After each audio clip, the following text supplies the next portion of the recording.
Carolyn Hemingway, and welcome to A Gathering Place. I said, I'm stepping back because we have young voices who want to be heard and they're moving on something. Branding is really important to you and your business. Even a basic type of technology, you learn it all. And people are Good question.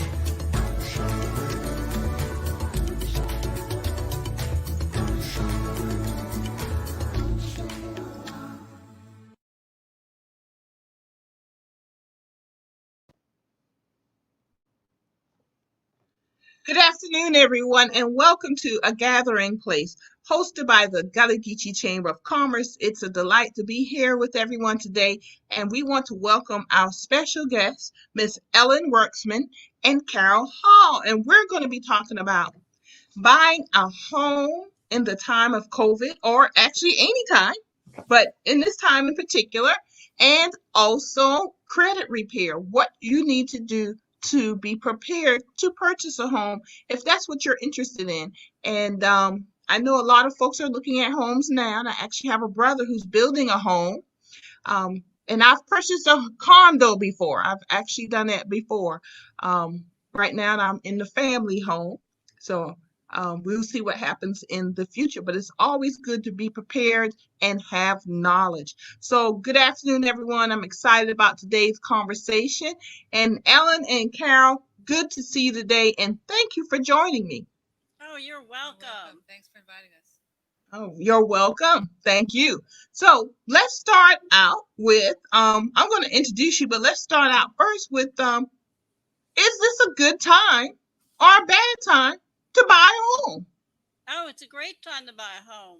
Okay, and why? Well, the interest rates, first of all, Carol, right? The interest rates are so low. Yeah, I've been a mortgage lender for almost 40 years, and I've never seen interest rates this low before. Where are the interest rates right now? Well, I've locked in a loan. Let's see, what is this? Sunday, Friday, at 2.25 an FHA loan. Yeah, that's very low. Very low. Higher than that, but they're still really, really good. But that was for somebody with really good credit score.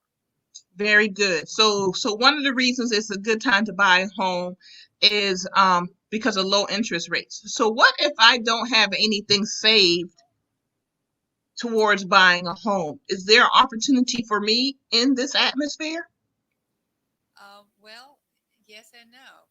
If you have a willing seller that would contribute towards your closing cost, and you can qualify for a 100% rural housing loan, but those are in mapping areas, so you can't live right inside a city in the metropolitan area to buy a home at 100%.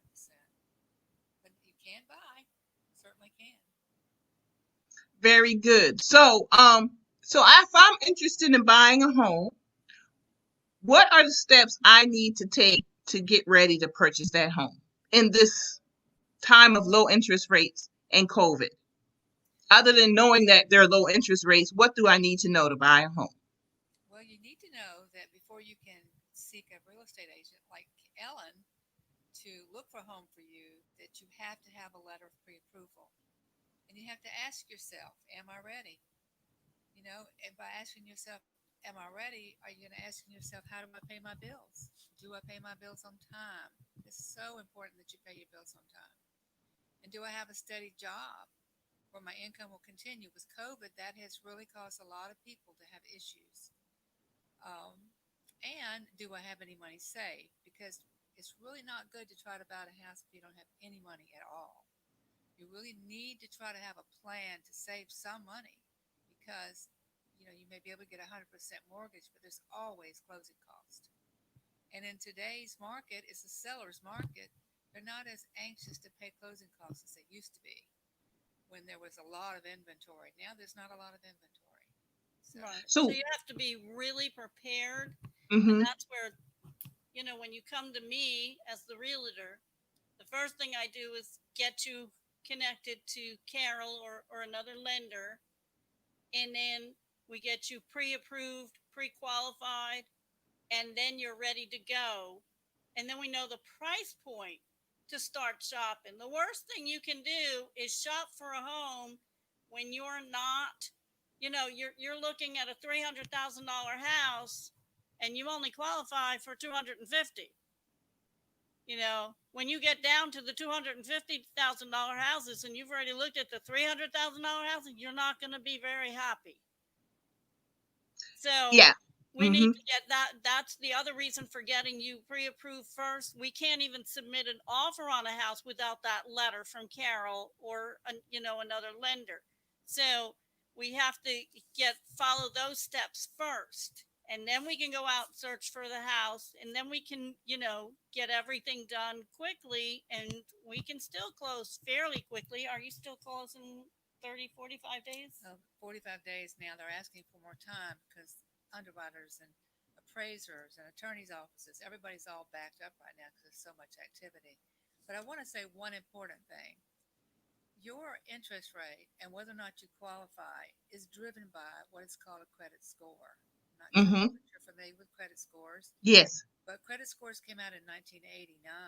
And prior to 1989, it was really hard because we would have to take someone's credit report and really think long, and it's a lengthy process to determine whether or not they were worthy of buying a house. And there was a lot of discrimination back then. If a loan committee looked at an application or a credit report and they knew that somebody's daddy, they might approve it, whereas they might not approve the next fellas because they didn't know his daddy. It just was not real fair. And so that was the reason for the introduction of credit scoring, because credit scoring strictly deals with your credit. It does not know anything about how rich you are or about how much money you have in the bank or how long of a job you got or anything. It deals strictly with your credit. So the Fair Isaac came out with, it's called the FICO score. Mm-hmm. FICO score. There's three credit scores that you get, and there's three credit bureaus, and they take the middle of the three scores. That's the most fair way to do it. And it has nothing to do with consumer credit. This is mortgage credit. Consumer credit has a whole different ballgame. Mortgage is a real comprehensive, very full credit report. It takes everything into consideration. The FICO scores range from 300 to 850, but 700 or above is considered good. And it used to be you could get a mortgage down to a 580 score, and now things are worse. They're much tighter because of COVID. Maryland issued COVID. She said something about COVID earlier. COVID's changed a lot of things. Um, they're requiring now that you have a mid credit score of 640 to get any kind of good interest rate. And if you have a score below that, you're going to pay a really high interest rate and have to pay more money down. But 640 is the magic number for that 100% loan. That's where you have to be. So, what can I do as a possible homeowner and I don't have a good credit score? What are the steps that I can take to hit that magic 640 or above? Well, that's a good question, Marilyn. There's a free place you can go. So everybody's got a pencil and paper. Please write this down because it's very important. You can go to www.annualcreditreport.com. That's ANNUAL creditreport.com. And when you go to that, it's going to give you access every 12 months to a for free credit report, and I recommend you do that every 12 months. Be sure that you have a printer and that you have paper. Don't just look at it on the telephone because when it goes away, you won't remember what it said. So try to be somewhere where you have a printer and paper and print all three credit reports. The credit reports are free. If you want your scores, they do charge a minimal amount for that. You might want to pay out maybe $10 or something. I can't remember what they said. It's not very much. But when you get those credit scores, get a highlighter and go through and highlight anything in those reports that have been reported late in the last 12 to 24 months. And then definitely highlight, maybe in another color, anything that doesn't belong to you or that's an error in your report. Those things you definitely want to dispute directly with the credit bureaus. But after you've highlighted everything, then you have an accurate idea of what's going on. That's the same mortgage report that a mortgage lender uses. So when you have that report in front of you, you might want to call somebody like me or another lender that you might be working with and tell them what you have in your report and let them try to advise you on what you need to do. instead of going to these places and paying to have someone correct your credit, you can do it yourself. But you just need to have someone who looks at reports every day advise you. And then once you have it all written down on what you need to do, then get a course of action and work on it. And you could be in a house sooner than you think. It could be 6 months, could be 3 months, could be 2 months. I've worked with people that think that they have to, oh, I have another year. I have to, do things. And I was like, that's not necessarily true. Let me connect you up with a lender and they can tell you what to fix and, how to, there's certain things, there's tricks that they know as far as paying off certain bills or, maybe you need more credit. Some people Right. don't have enough credit and they think by not having any credit that they're good and that holds them back. They need to have a developed credit to show that credit score. Without So any when credit, you don't get a credit score. Right. But let me just tell you, there are 5 factors that are very, very important, Marilyn. Carol, can you get closer to the mic? I just got a There, message. There there, you go. I'm sorry. There are 5 factors that are very important when it comes to a credit score. The most important of those is how you pay your bills because that counts 35% of your score. You have to make sure Okay. you're on time, right? And the second most important thing is the amount of credit you have. So you cannot max out your credit cards. You know, the FICO says that the higher credit scores go to the people who only owe 30% of their total line of credit. For example, if you have $1,000 credit card, you might want to go on a trip or something and use it, but concentrate on getting it paid down to 30% to $300. Concentrate. You're not always going to be able to keep that balance at 300, but just concentrate on keeping that as a goal. If you use it, pay it back down. If you use it, pay it back down. If you have more than one credit card, use the one with the best interest rate, the lowest interest rate. And then try very, very hard to make it a goal to keep those credit cards paid down at a minimum below 50%, but for the better FICO score, 30% or less. So there's a break in the credit score at 50%, then a better break at 30. So let me ask you something, and I'm going to go. That's very good advice. Let me go back to the first one of how you pay your bills. Right, How does setting up like automatic payments impact your bills? Because I'm assuming about how you pay your bills is obviously paying your bills late right. is not a good thing. But No, if you set up an automatic payment through, say, a website so that you are paying it on time, does that make any difference? Does the company say you're doing it automatically? So it's not necessarily discipline, it's just that you were doing it automatically. no, the credit bureau doesn't, the credit report doesn't say that you're paying it automatically. Nobody knows that. That's a very good thing to do, as long as you got the money in the bank. Yeah, Make yeah, sure you yeah. put that money in the bank Yes. before it comes through. But that's an excellent way to do it. Okay. Having a budget is so vitally important because you know you have to just know that you can't have everything you want if you're trying to buy a house. You've got to save your money. You've got to pay your bills on time. If you get late on something, get it caught up immediately and let a lot of distance get between that late payment and when you decide to buy a house. Because more time goes by after it's late, the lower it counts against your credit scores. But they look at 12 to 24-month credit history is what they look at. Okay. So you gave us one and two, and you said there were five things to do, and Right. I had Uh-huh. questions. So let's start at three. What's number three? Okay. And The, then we the go. third one counts 15%. So it's 35 for how you pay your bills, Okay. 30% for if you max out your cards or whatever. And then the next one, number three, is your credit history, not your payment history, but your credit history, 15%. So the longer you own something, let's say you have a credit card and with Belks, let's just say, and Hmm. you've had a credit card with Belks for 60 months because all women love Belks, right? But you've always managed that card on time and you've kept that balance as low as you can, Hmm. as close to 30% as you can. That's going to give you a really good positive credit history. Okay. So, and same thing applies to all your That other makes bills, sense. right? Uh, Okay. and also,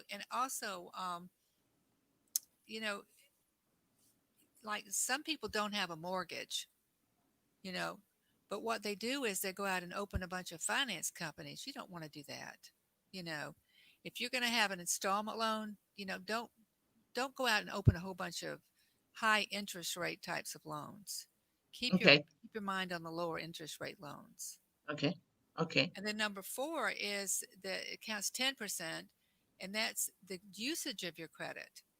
So what kind of job do you do maintaining your credit? How many different types of credit do you have? Do you have a car loan? Do you have a mortgage loan? Do you have a department store account? Do you have a Visa, MasterCard, whatever?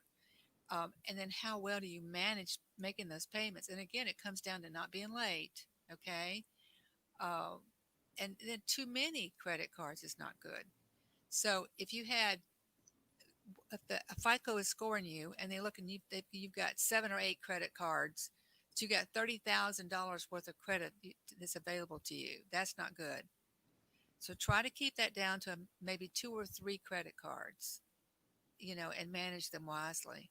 And the last thing, that number 5, is new credit. So my goodness, everybody in this world gets all kind of offers all the time. Let's do this, let's do that. Let me give you this credit card. My credit card's better than the next guy's credit card. Well, I have a lot of people who come quite often come to apply for a mortgage with me, and they have credit cards with everybody in the world. And there's one like Capital One will give you 3 credit cards. Why would anybody want to have 3 credit cards with Capital One? But some people do. So just don't do that. Don't open a bunch of new credit cards all at one time, because it tells FICO, throws up a red flag, and it says, well, they're taking all these credit cards because they're taking one card to pay off another card. So Mm-hmm. just use Mm-hmm. really, really good judgment when it comes to that.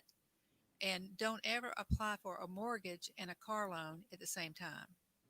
You just Okay. can't. I'll tell you, that's got a lot to do with the way they score your cards. They don't score your points. They want to make sure that you're being using good judgment. All right. You don't Very want good. So to do when you you buy a house. very good. So you mentioned so it seems like it takes a lot of discipline, etc., and being very intentional in regarding your credit and getting that number up to where Right, you can. absolutely. So if you have a good number, what does that get you? Does it get you one a better loan? Does it get you a better down payment? So what does it actually get you towards that A good house? credit score opens the door to everything, Marilyn. First of Mhm. all, it gives you a better interest rate, which is what you've got to have, because you know it depends on what priced house you can buy. The Mhm. lower the interest rate, the lower the payment, the more house you can buy. So if you got a big family, you don't want to be jammed into a 2 bedroom house because you got a high interest rate. You want a 3 bedroom or a 4 bedroom house. So this lower interest rate might be able to help you to afford a bigger house. So it's important, very, very important, that you concentrate on that credit score. But if you have a problem, call somebody. At the end of this, I will give you contact information for myself. I'm always available. If anybody had a question, but you need to call somebody and let them advise you. Because just recently I had a girl who was getting a VA loan, and someone put something in her collection in her credit report, and I advised her to go to her legal office on base and to fight it, and she did, and they removed it. Very good. And Very she good. didn't know to do that on her own. She needed someone to advise her, someone who's To been. give her that information. Yes. So that's very good. So you alluded to briefly earlier to COVID has impacted It has, this. yes. So how has it impacted? What difference has COVID made? Well, COVID has Fannie Mae and Freddie Mac have put, and those are your two conventional lenders, and FHA and VA have all put additional underwriting guidelines in place because of COVID. We have to verify that a person has not lost their job because of COVID. We have to verify that they're still on their job because of COVID. We have to have a pay stub just before closing, and on the day of closing, we have to call the job and verify that they're still there. All because so many people are getting sick. So the credit score of 640 used to be a 620 for a VA loan or an FHA loan, and now everybody's gone to 640. Some do make below 640, but the rates are terrible. Rates are 5.5%, 6% now on those credit scores that are lower. and they're anywhere from 3.25, from 2.25 to 3.25 with a good credit score. So it makes a huge difference. COVID has just caused everybody to be more cautious, a lot more cautious. And then also with FHA, they're allowing a lot of people to skip payments. They don't tell the people when they say you can skip payments for COVID, it's going to ruin their credit. They don't bother to tell them that. Oh, I see what you're saying. So FHA is letting you skip the payments to help out during COVID, but the other side of that is it impacts your credit score, Well, and they're yes, not letting you know that. because it's being reported to the bureau as a late payment. Gotcha, gotcha. Oh, that's That's not terrible good. to have as a late Yeah, payment and a mortgage. yeah, yeah, A car yeah. payment and a mortgage are two necessary purchases. All other purchases are not necessary. You don't have to have a credit card. You don't have to have all that other stuff.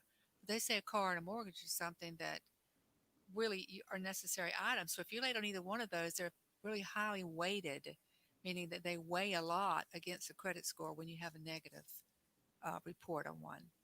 Well, this is good information, so thank you very much. And before we go on to our next question, I want to remind everyone that you are watching A Gathering Place, hosted by the Gullah Geechee Chamber of Commerce. And today's conversation is with Ellen Werksman and Carol Hall.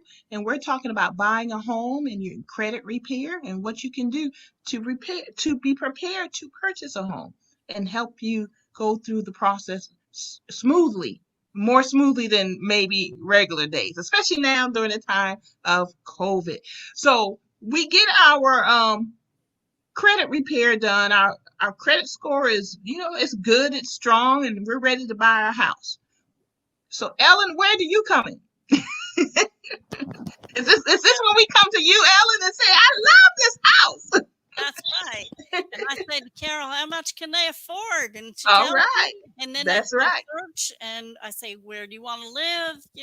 And are schools important? Or, do you want to be close to your job? Do you want to, so I try to find them the best fit that I can with houses, and give them some options. And then when they pick a house, then we get an inspection done. That's mandatory. They have to get an inspection done. And then we negotiate. First we negotiate the price of the house when they figure out which house they want. And I'm real good at negotiating that. And the closing costs and things like that, and home warranties, and there's a lot that we can negotiate in the initial contract. And then once we get all that settled, then we do the inspection, and then we negotiate repairs on the house. And repairs are really, and that hasn't changed much because of COVID, but people seem to think that they can ask for anything and everything on the laundry list. And really, what it comes down to is anything that is structural damage, the owner has to fix, or the electrical, plumbing, water issues, things like that. Um, Anything cosmetic, they don't have to fix. You could ask, but they don't, They don't have to. don't get mad Yeah. when they say, no, I'm not doing that. It's But if just an electrical outlet doesn't work, you can ask them to bring in an electrician and, fix it. Or, if the roof is leaking or something like that, you can ask for that to be repaired. Um, so more structural type things. Right. Yeah. More important things, not the little, the doorknob is loose and, Yeah. Or the paint. I don't like the paint job. oh yeah, yeah, that's a Yeah. big one. Everybody says that. Can we ask for new carpet? Can we ask? No, you can't. No, that's cosmetic stuff. If you So, really don't like it, tear it out, and that's where you need some money. Again, you need money for closing costs. Even with zero down, you still need those closing costs. But then you need money to move in. If you want to paint before you move in if you can, or replace the flooring or whatever you're going to do, change lighting or anything. So hmm that's where you need a little bit of money, but we do all that negotiation, and in the meantime I keep in touch with the lender. Like Carol is great to keep in touch with. I call her up, I say, how's the loan coming, how are we doing, are we close to the closing date, are we going to stay, close to what we picked as a closing date? Do we have to move it? Because then we have to file an extension if we're going to move it, and things like that. They don't have an automatic extension anymore. We used to have an automatic extension of 5 days in the contract, and they've Hmm. changed that. And why was that changed? Is that changed because of COVID, or is that just a totally separate issue? I think that was a total separate thing. I don't think it had to do with COVID. I think it was actually in place prior to COVID um, really taking hold. Gotcha. I'm sure it was probably around, I think we changed that as of January 1st. We Okay. had a Yeah. fixed closing date, and then if you wanted an extension, you have to file an extension. Okay. With again an expense, an exact date of when you want to close again. So that's why you need a good lender so that you can keep in touch with them. And, a lot of people use some and online and stuff like that. It's not as easy for an agent to keep in touch with those lenders as much as it is. Me personally, I'd like to deal face to face with people. I like my clients to be face to face. I like, the lenders. I walk into their office and say, here's the paperwork you said you were needing. They sent it to me, so I brought it over to you. They couldn't make it, things like that. I've helped people buy houses online without ever walking into the house. Mm. And during COVID, that has gotten actually more popular.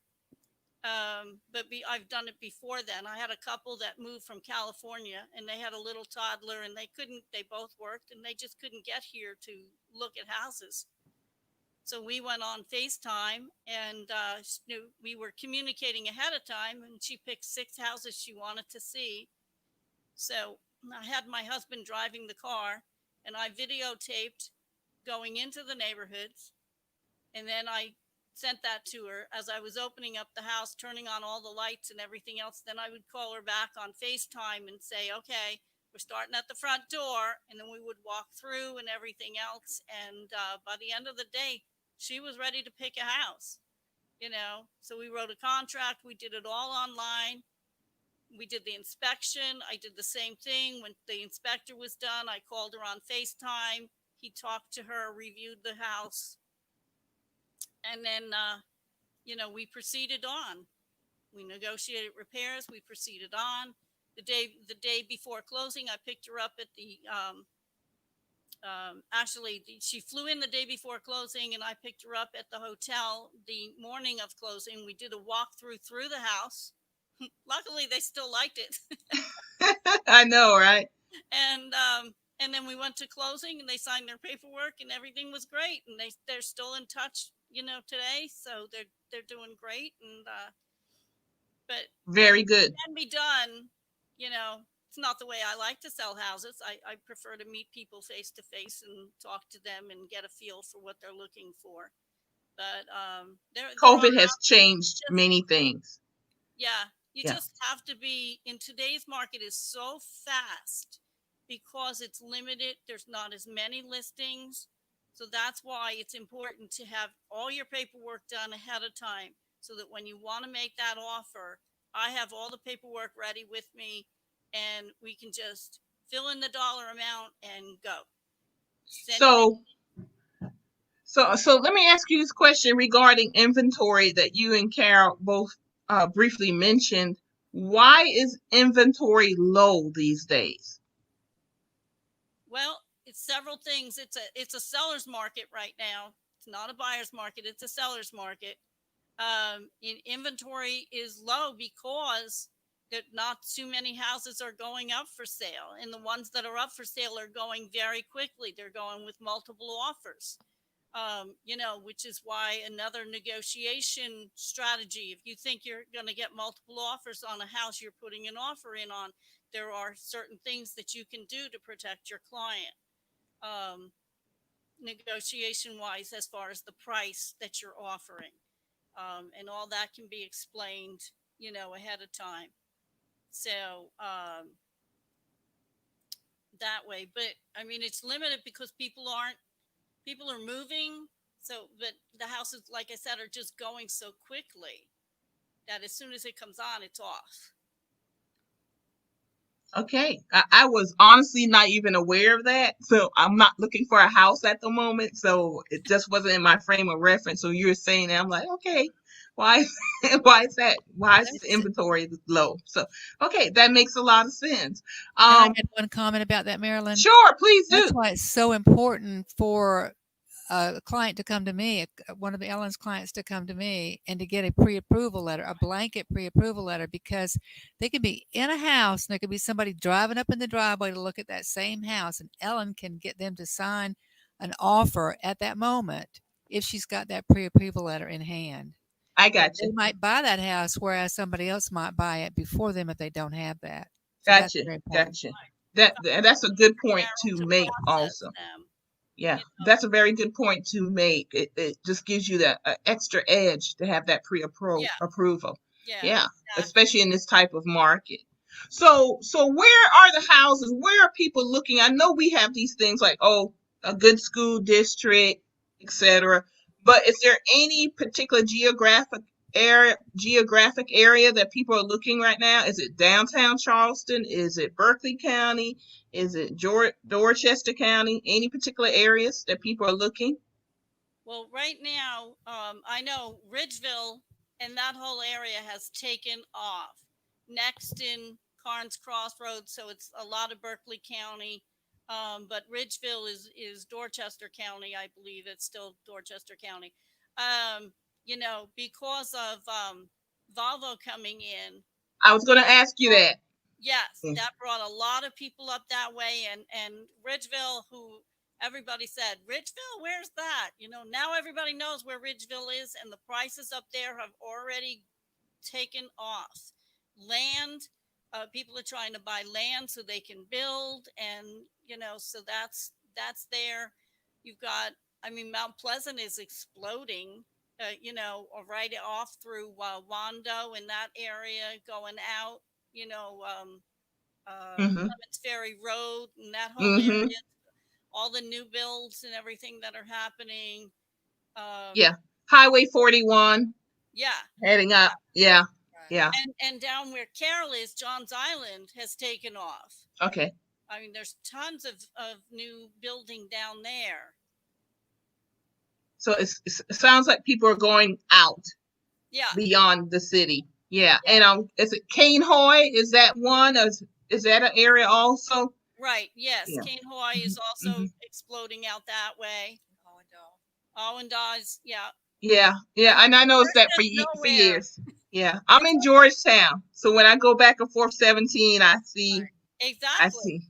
Georgetown's next. I mean, it's probably already started up in Georgetown, but you know, St. George, that whole area is Ridgeville to St. George is what's taking off now, and it's really, really quite.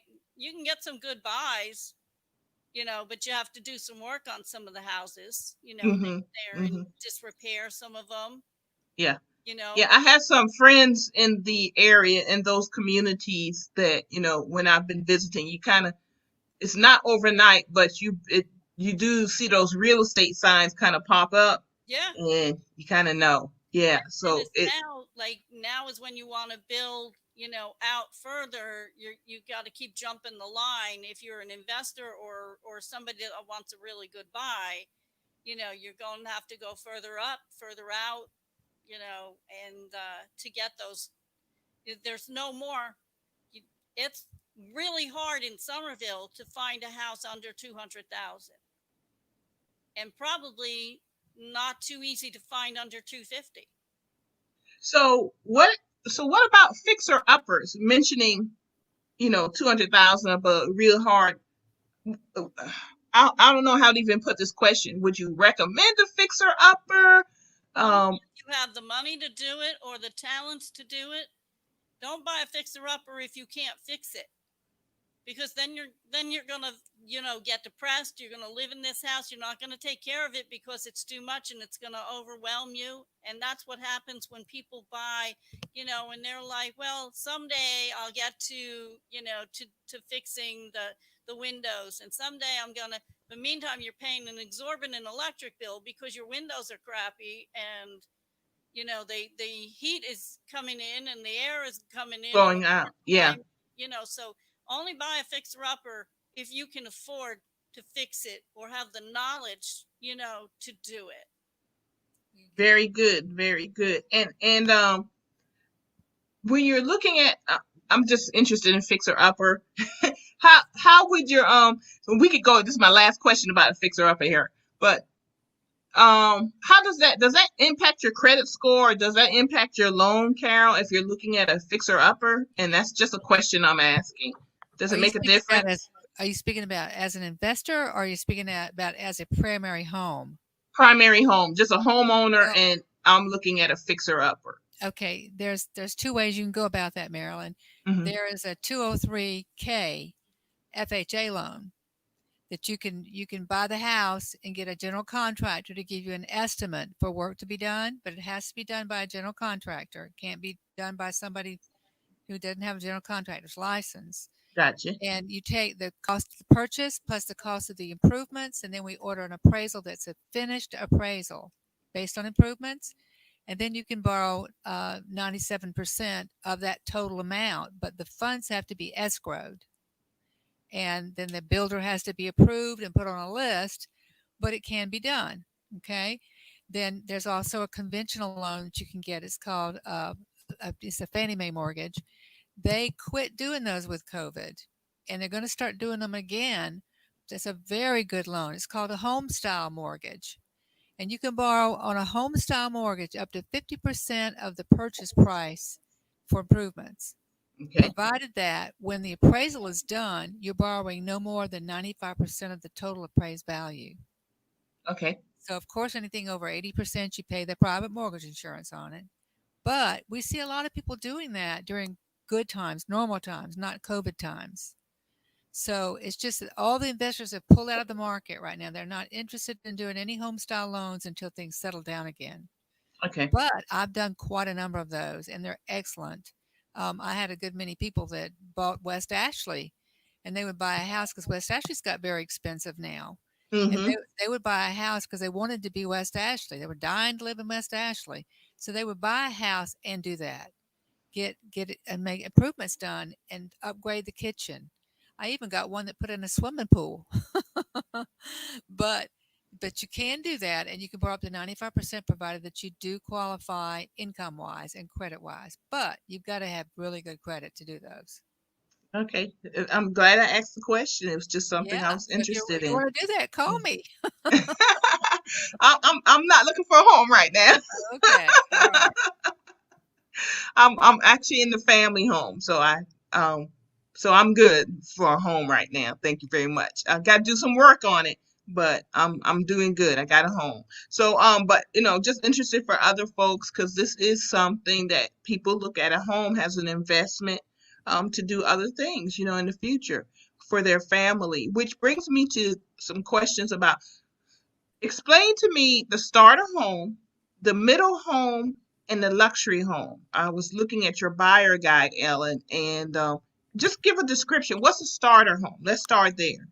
Well, a starter home is just your basic, like 3 bedroom, 2 bath, nothing really fancy, average builder, you know, and then your, what you call the medium home.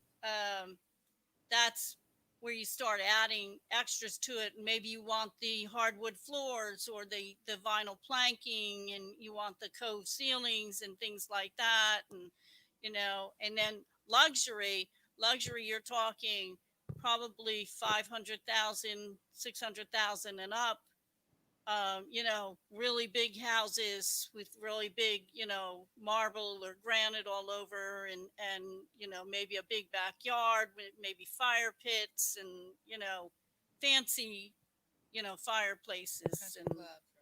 yeah, could be in the country club, could be on a golf course or On something the like water. that. And yeah, on the water, you know, Hmm. on the water, you're probably talking 7 and up, and as far as that pricing.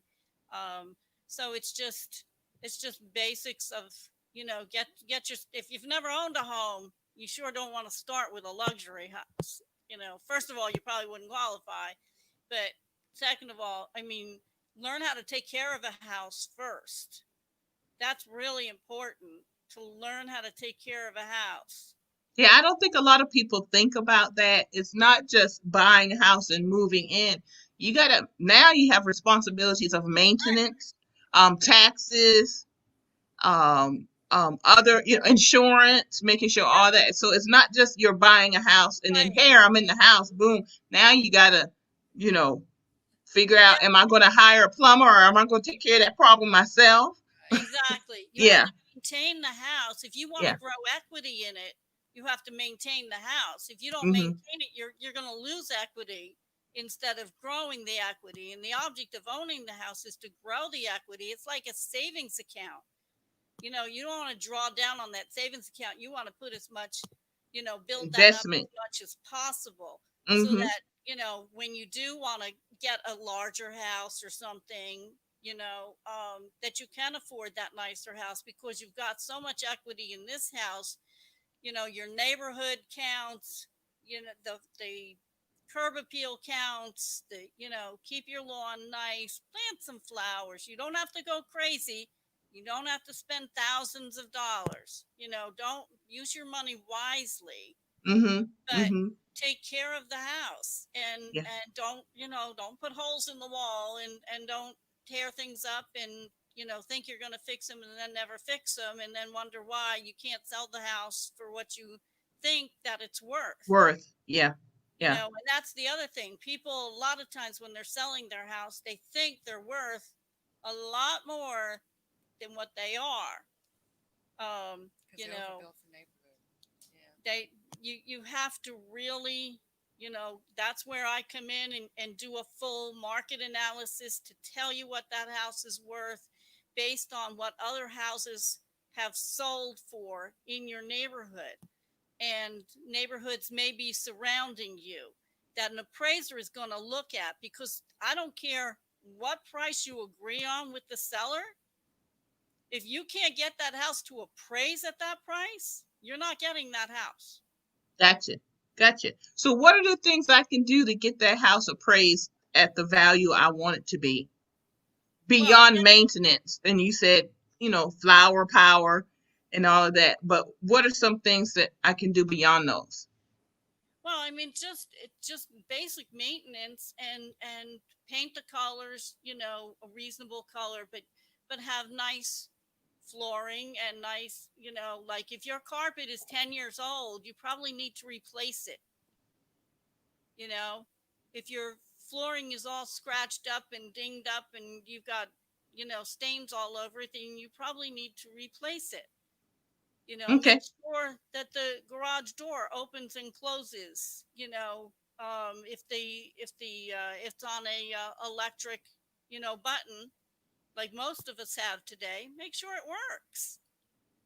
Go outside, pressure wash your house, And paint. this doesn't necessarily mean that you have to replace your floor every 10 years. It's really No. like if you have a hardwood floor, an excellent hardwood floor, it's maintaining that hardwood Right. floor. It's maintaining it. Mhm. It's Mhm. getting it cleaned, and resurfaced, and Mhm. that, to take a lot of the scratches out and everything, and recoating it with the stain, that they do. And there's professionals. I wouldn't try to do it myself necessarily. I don't have that expertise. I did own a house at one point, and we did redo the one room that had the wood flooring, but it was a very small room, and it was a trip to do. I sure wouldn't want to do a big house. I would pay somebody, and again, I have excellent people that I can call on to do some of these projects. I Mhm. know handymen, I know flooring people, I know painters. So if you need the house, don't paint the house yourself unless you know what you're doing, because you're going to get it all over the place. That's not going to help you sell the house. Okay. But again, put in quality. If you're replacing fixtures, put in a good quality fixture. Don't cheap out with, an old fixture that you picked up at the, dollar store or whatever. that's not gonna, they're gonna look at that and say, well, that's not worth anything, so he's not gonna appraise you for that, keep your bills, keep track of what you do on the house. I have a booklet that I give all my sellers, or my Mm-hmm. buyers, sorry, Mm-hmm. all my buyers, so that when they buy the house, they can maintain a log of everything that they do in the house. If they change the flooring, here's a place, you put a sample in there, you write down the name, you put the receipt in there. That's not only good for when you sell the house, it's good for if you should have a fire or a hurricane or something else, and you You have to have a record. prove what's in that house. If you just grab that book before you leave, everything is together. You've got all the proof you need that that house is yours, and this is the upgrades that you've already done to it. You know, That's very good advice, especially in this area with hurricanes. And yeah, we're getting ready to go to the high season of hurricane season, the high exactly. time. Yeah, so You that's a know, good piece of information. How about trees? I live in a neighborhood that was actually developed by my parents' generation, and the city came through and put in oak trees in the streets, and we love it. We love because the shade and everything. But yeah. if I have, what about trees in your yard? Does that add or take away value from your home?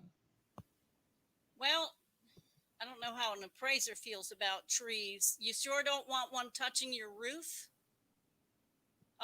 You should have your trees trimmed up sometime, every few years to get the dead wood off it Mm-hmm. so that it doesn't, fall and Yeah, don't wait for the hurricane to trim yeah, your tree. Yeah. keep it healthy. I don't know that appraisal is going to make a whole lot of difference. It will make a difference with curb appeal, I'll tell you that. People love trees, and they shade and everything, and they're good for our environment. And I wish the builders would stop cutting them all down. Mm-hmm. Yeah, really. I I don't like do. My their neighborhood, cutting. we can tell the difference. Those oak trees that were planted 55, 60 years ago, they really shade the roads. And when we walk our neighborhood, we have a very quiet neighborhood, and Yes, we can walk under the trees and actually feel the change in temperature. yes. We love it. We love it. Hmm. I mean, we really love those trees. And we have trees in our yards, of course, but those are the oak Yeah, trees that the city yeah. came through and planted. We have Hmm. 3 live oaks in our yard. Yeah. So Yeah. they drive me crazy because we do have a pool, and all the leaves keep falling in the pool. But other than that, they're fine. Yeah. I understand. I understand. That's one of the things that again, maintenance of the house. You have to maintain the ground. You have to maintain the grass. Don't let it go to seed and just turn to dirt and Hmm. wear out. Plant some seed and water it once in a while, and have a nice healthy grass. There's a lot of places around that you can ask how to maintain your lawn. And people, Yes. Home Depot and Lowe's and some of the other landscaping stores will be happy to share, their expertise with you on how to That's right. maintain lawns. And if you're really bad at it, then hire a company to maintain your lawn. And that goes Landscape, towards the maintenance of the house, the right, cost beyond just buying the house. right, It really is an investment, and if you maintain it, it'll pay off in the right. long run. Yeah. Yes. So, and people don't think about things like that.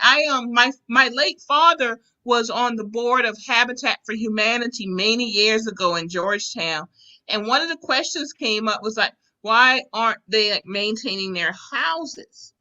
You know, Yeah. and he had to tell other board members, you have to understand, if you've never been in a house, how would you know unless you're taught? Right. And how would you know to even ask the question if all of your life you've been in apartments, and you haven't had those responsibilities? So they realized it wasn't just about putting people in a house. It was actually, you have to educate people on how to be homeowners. Educate them right. Yeah. Yeah, yeah, and it's a good thing. I mean, that's a good thing, and we've got to talk to people about that and bring those type of topics up so people don't feel ashamed to ask the questions. Right. That's why we have these type of shows and say, Ask the questions, things Right. that people don't think about are paying taxes. People inherited houses, and if you just never thought about it, you gotta pay taxes. You Yeah, know, that's part of being a homeowner. So this is a good thing. exactly. Exactly. It's more than just buying it and moving in. There are things It's a connected to whole it. process, It's and a you have to do process. the whole process to keep it up to gain that equity that you want later on down the road.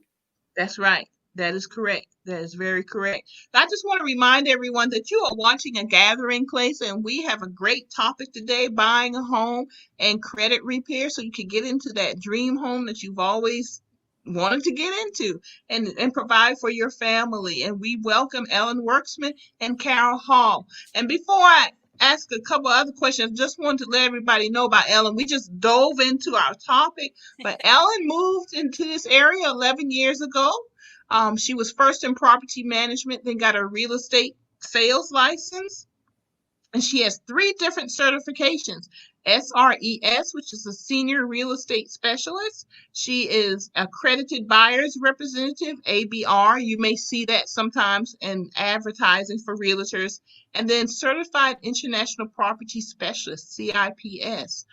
She is currently at Local Homes and Land Inc. Did I say that correctly? Is it Inc? Yes. um, and where she has her license there, and she works with folks from out of state, out of the country, and of course locally to get them into their dream homes. And she has been joined by her loan officer, Carol Hall from American Nationwide Mortgage, and we are delighted to have both of them with us today to talk about buying a home, especially during the time of COVID, when we are spending a lot of time at home. And if Exactly. you're going to spend a lot of time at home, let's make it our dream home as much as we can. And and there are opportunities out there. There really are opportunities out there. My audience, our listening and viewing audience, if you have any questions, please drop them in our comment section, and we'll be happy to answer those questions for you. We have a few minutes left. Ellen, Carol, anything else we need to know in buying a home that you would like to share with us? There is one thing I would like to mention that I think is extremely important because a lot of people don't understand it, but that's how much inquiries affect your credit scores. An Okay, inquiry can make your points can make your score go down by 5 to 10 points. So you need to remember mm, that. So when someone offers to give you a free credit card and you say yes, they're going to pull your credit. Okay? If if you're trying to buy a car, now they will give you 14 to 30 days where all the inquiries count as one. okay, However, the car dealership has got to send you to lenders that identify their inquiry for an auto loan. Some of them don't do that. So just be sure that's happening because otherwise you'll have a lot of hits on your credit report. And okay, don't buy a car when you're buying a mortgage. okay, Put some space in between the two. Once your credit scores, once the inquiries are on your credit report, they do go away. They're temporary. After several months, they start falling off. So put some space in between buying a car and buying a house because the same thing applies to buying a house. You have 14 to 30 days to shop as long as that inquiry is identified as a mortgage inquiry. very good. I see what you're saying. And I've always wondered about that. So thank you for bringing it up, Carol. So when we're out here and they're bombarding us in the department stores of, would you like to get 15% off today if you know, do our card, that actually may work against you. So just don't Right. every, those are not necessary things you want to happen. The other thing is once you are approved, once we've ratified a contract and are moving toward closing, do not, do not ever buy anything. Don't put any extra money into your bank account other than what's, your normal paycheck or whatever. Don't let a family member give you a gift at that point. It all has to be accounted for. They will pull your account, and it could be. I had a sale. This was a while back, a few years back, and he was right on the border of qualifying. And he went into a furniture store, and opened a line of credit. He didn't use it, but he filled out the application. So they pulled his credit and it almost cost him. We were at the closing table. Ooh. And he was on the phone with his, the mortgage people trying to rectify, keep that closing going because it lowered him enough and he had to justify what he did and everything else. And they gratefully let him go through with that closing. But don't do anything to your credit at that point. Don't buy a refrigerator. Don't go and buy furniture. That's right. Once you have those keys in your hand, then you can go crazy. Whatever you want. And I just want to say, Marilyn, that I do have a booklet that I send out to my buyers when they contact me about how to buy a home. And thank you for putting that up there. Yeah. And I also have one for sellers. If you're interested in selling a home, I have that. And it has all the terminology in it. It has everything that we've pretty much talked about today and some other information. So it's really convenient and helpful to have. So if you're considering it, even if you're down the road 6 months or a year or whatever, if you'd like me to send you one, just contact me, let me know, and I will be happy to put you, on a list and send it to you. And how do we contact you and Carol? What's your information that we can contact you? Well, mine is my website is my name spelled out, Ellen Werksman .localhomesandland.com. My email is eworksman.localhomesandland@gmail.com. Okay. Carol, you want to give her yours? My cell phone number is 843-718-7371. 7371. So I have the phone number 843-718-7371. That's correct. All right, very good. All right. Okay. And Carol, what is yours? I'm Carol Hall, and my email is chall@americannationwide.com. My cell phone number, which is what I always use, is 843-312-7551. 7551. And okay. I'm always available 24/7 for any reason. And I'm happy to talk to you about credit repair if you need help. Very good, very good. And thank you also. My email or the website, you have lands. It's land. Oh, okay. Local Homes and Land. All right. Gotcha. All right. Gotcha. All right. Very good. Very good. So everyone, please if you want information about getting a home loan straight, getting your credit repaired, you can reach out to Carol Hall. She is available by email and phone number. And you can contact the Gullah Geechee Chamber of Commerce, and we'll be happy to share that information also with you. And then when you're ready to buy a home, you can reach out to Ellen Werksman .localhomesandland.com. Is that correct? Yes. All right, very good.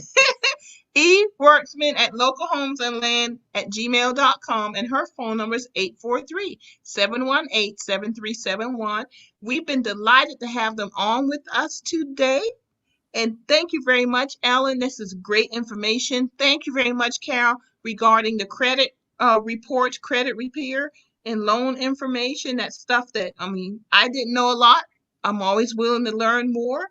And that's why I had the show, because I'm nosy and I want to know stuff. So, yes, great and show. it was Thank you. It was great for you guys to come on and just educate us a little bit more. And guys, just reach out to the Gullah Geechee Chamber of Commerce if you want to learn more about buying a home and credit repair, especially during this COVID time. And we'll be happy to share Ellen and Carol's information with you. Ellen and Carol, it's been a delight. It's been interesting. Thank you for joining us today on your Sunday afternoon. And we're going to have you back in a few months and update us on what's going on then. And hopefully we'll get through this pandemic safely and together. All right? All right, good. Thank you. Have a wonderful day.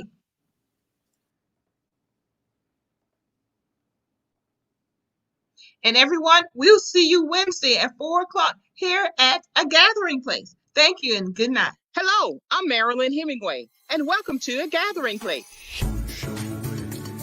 I said, I'm stepping back because we have young voices who want to be heard, and they're moving on something. Branding is really important to you and your business. Even a basic type of technology, you learn it all.